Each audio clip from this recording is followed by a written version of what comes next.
Ayon sa Canadian Real Estate Association, bumaba raw ngayong spring ang bilang ng home sales sa bansa. Gayunpaman, marami pa ring mga Pilipino sa British Columbia ang nais ng pasukin ang housing market sa kabila ng economic uncertainty. May report si Teresa Barrera. The amount of buyers is continuously active out there. Actually, maraming nag-i-inquire at maraming tatanong, both buyers and sellers sa mga kabayan natin dito sa BC. Dumarami raw ang mga first-time home buyer na gustong pumasok sa housing market sa British Columbia ngayon springtime, ayon sa ilang Pinoy real estate agent. Ito sa gitna ng ilang reports katulad ng BCREA o British Columbia Real Estate Association na nagsasabing bumaba ng 25% ang home sales sa British Columbia sa loob ng 10 taon. At sa Greater Vancouver Realtors Report na nagsabing mas mababa ang bilang ng mga residential sales sa Vancouver kumpara nung nakarang taon. Last year, the home sales were 2,831.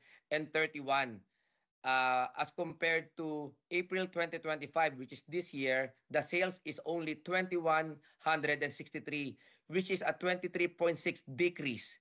Ayon sa BCREA, maaaring bumaba ang home sales sa rehiyon nung nakarang buwan dahil sa takot sa lumalalang taripa ni Trump. So yung iba na hindi mo na sila nag-overtime, yung iba nag-slow down.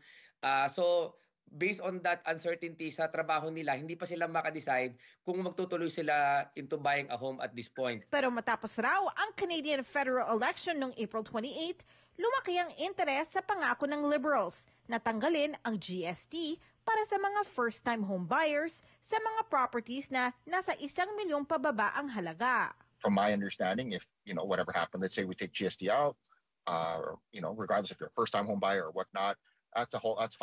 And when you're looking at transactions that are, let's say, $800,000 to $1 million, 5% of that is anywhere from 40 to 50.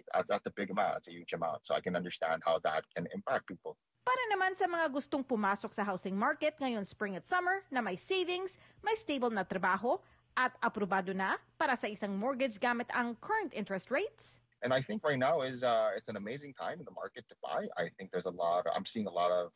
we're seeing a lot of supply. It's definitely an advantage for the buyers at this point kasi they are now able to negotiate. Teresa Barrera, Omni News, Vancouver.